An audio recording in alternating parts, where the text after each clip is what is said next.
Hey guys, it's Billy. Finally back with another video, another update.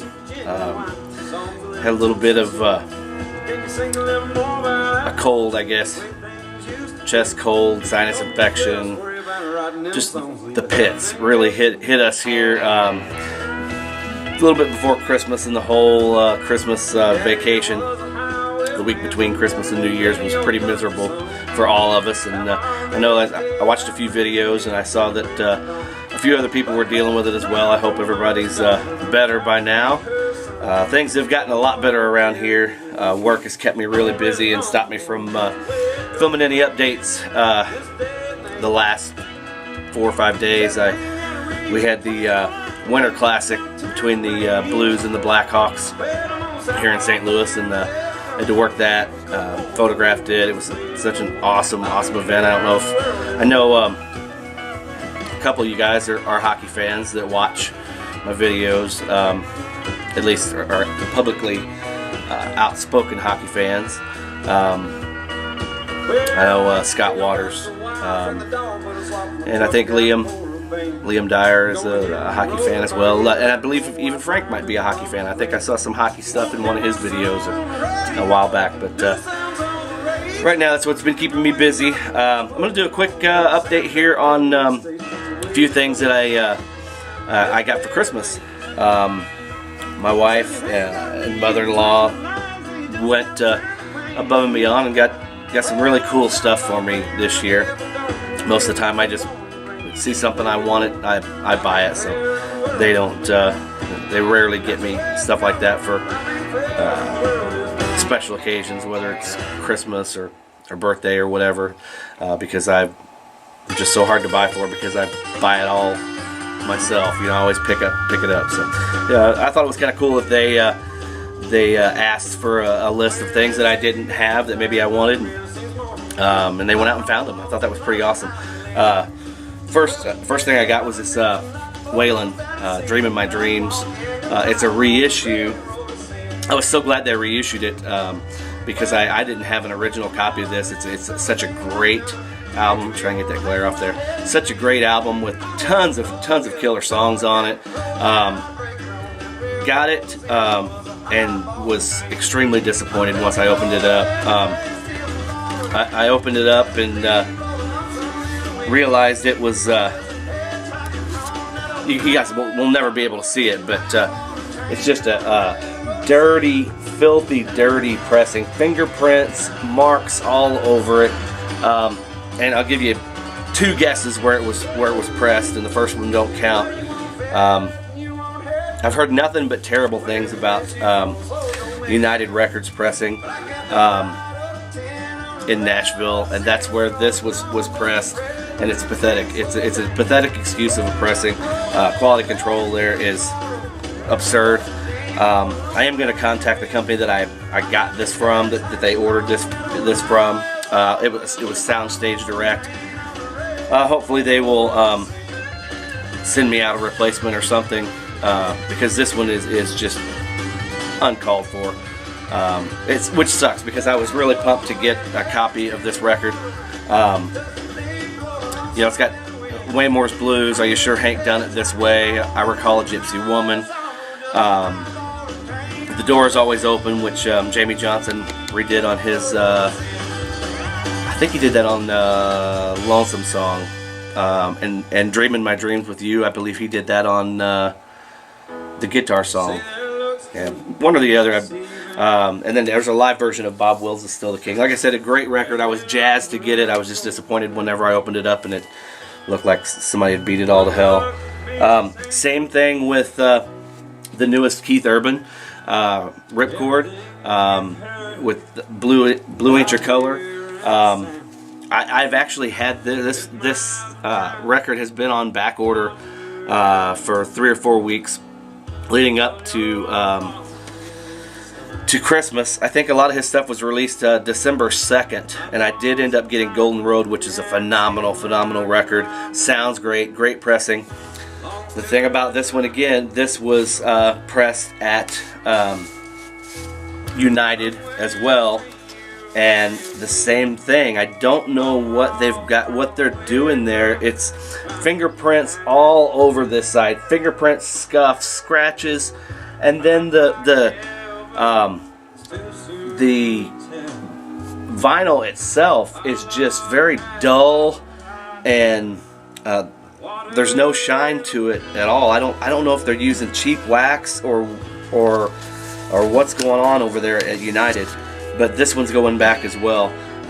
You can actually hear it. It's audible, and it just pisses me off. So those two great records, but they're going back. The next two were not printed at United and sound awesome. You've probably never heard of Julian Baker. Most of you, some of you probably have, but most of you probably haven't. My boss for the AP turned me on to her through an NPR Tiny Desk concert that she did. She does a lot of her own music through looping and things like that. But she's really young, 20 or 21 years old, and it's called Sprained Ankle. And I'd heard 3 or 4 of her songs on that Tiny Desk concert, and really fell in love with her vocals, her voice, and the songs were great as well. So I told my wife and mother-in-law that I would like to have it, and they went on Amazon and ordered it. And I guess, apparently, I got lucky and got one of the cool splatter vinyls. Not all of them were pressed like this, just some of them came that way. Very cool looking. Like I said, she's got a great sound. Check her out. Very folky sort of sound. But yeah, definitely give her a listen. And then the last one that I got from my mother-in-law was Whitey Morgan in the 78s. I believe this is their debut record. I didn't have any Whitey. And what we're listening to right now is Sturgill Simpson, High Top Mountain. And I've been on a Sturgill kick for the last 6 months or so. His stuff is just so phenomenal. I'm finally, especially the first 2 records, I'm finally starting to come around a little bit on his new record. But I was just let down the first handful of times I listened to his new record. I think just because his second record was so freaking phenomenal, I had extremely high hopes for his third record that came out this year, and was just let down. It was more of a concept thing, I guess. I didn't get it. So anyhow, a friend of mine, we were sitting down here having a few drinks one night and listening to music, and I put on some Sturgill, and he had asked if I had any Whitey, and I'm like, no. So I went ahead and got this, and man, gave it a spin. It is so awesome, so amazing. With Sturgill and Whitey, their vocals are reminiscent of throwback to like the old outlaw country of the 70s, with Waylon and David Allan Coe, and those sorts of guys, even a little bit of Hank Jr. too. But love it. I can't wait to get some more of his stuff. And then this is one that I had been looking for. If you've seen any of my previous videos, you know I'm a huge Billy Joe Shaver fan. His stuff is extremely hard to find, especially his good stuff. He has a lot of records that he put out, a ton of records in the 70s and 80s. But his good records are extremely hard to find. The ones that were pressed on Monument Records, I believe. But this one I had been looking for quite some time. I'm Just an Old Chunk of Coal, obviously for the title track, but not only for the title track, but probably hands down my favorite Billy Joe Shaver track ever is Ragged Old Truck, and it's on here as well, and it's a gold stamp promo. I don't know if you can see there, gold stamp promo. The record's in phenomenal shape. I think we purchased this off Discogs. I've had it in my want list for quite some time, and I never wanted to pay what the most sellers were asking for it. and it came up at a reasonable price, and it was Christmas time, and my wife had asked what I wanted, so it was one of those things that I just went ahead and ordered and let her wrap it up and give it to me, as well as this as well. Now, I've had a copy of Cinderella's Night Songs since I was a kid, and my copy that I have is my original copy from when I was a kid, and it's beat all to hell.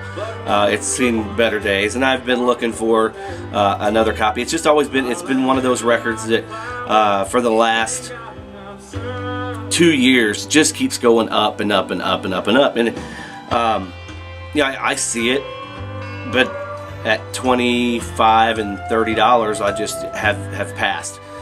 This one came up for sale on Discogs for $20, sealed copy, original press, first pressing, original press, sealed copy, and we jumped on it, and I let my wife give it to me for Christmas. It is a little bit, the seal is very tight, especially right here, so I'm kind of concerned. I'm going to do a sealed to revealed on this coming up real soon, because I'm keeping my fingers crossed that the disc isn't warped inside. But what a great record.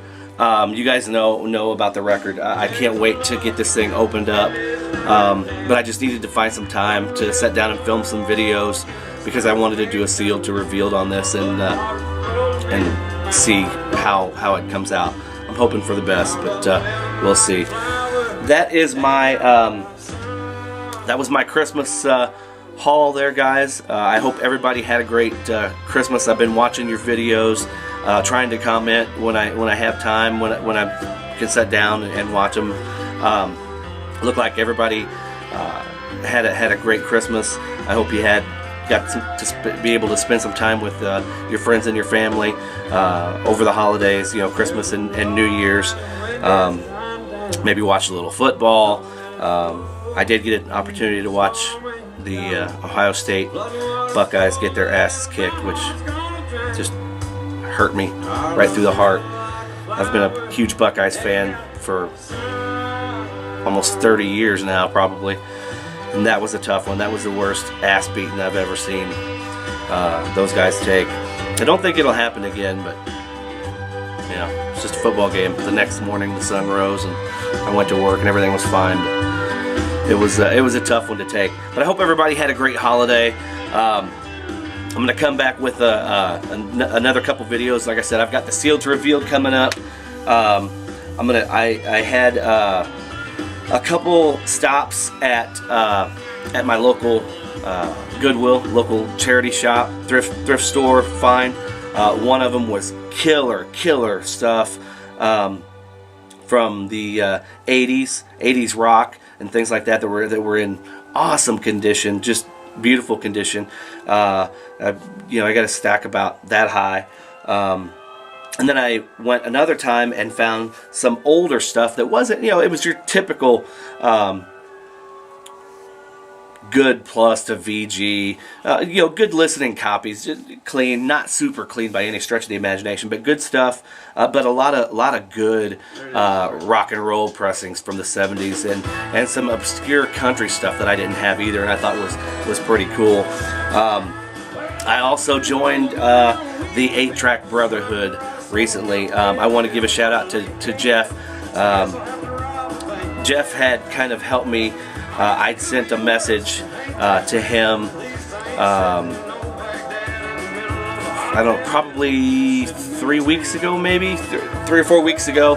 There was a lady on a local Facebook page that was selling a fairly nice 8-track player, and so I had contacted Jeffrey for a little bit of advice and asked him if he thought it was worth it, and so we corresponded back and forth on that. And I had a box of 8-tracks that I had bought at a consignment sale. So I got it, tested it. Of course, with 8-tracks, if you're familiar, the pressure pads and the splices will usually be bad. I had to kind of familiarize myself with how to pop the cartridges, how to replace the pressure pads, and fix the splice. Once I got that done, then I put in the tape, and it was I was getting a lot of bleed through from the other tracks, and it just pissed me off. And so I contacted Jeffrey again, and he kind of walked me through things to do, how to adjust the head, and finally got it all dialed in, and it sounds great. I found a couple really nice 8-tracks at my thrift store a week or so ago, a stack of about 20 or so, and 4 or 5 yesterday that were just freaking killer, and at 25 cents a piece, you can't beat it. Some really good old country. So I'm going to do a introduction to the 8-track Brotherhood, I guess, so to speak. I'll be doing all that coming up as well. So guys, I want to thank you for hanging in there, subscribing, leaving comments, sending private messages. I've made so many great friends in this short period of time that I've been a member of the VC. I'm looking forward to a great 2017. I will leave you with that, and we'll see you guys next time. Take care. Rock on.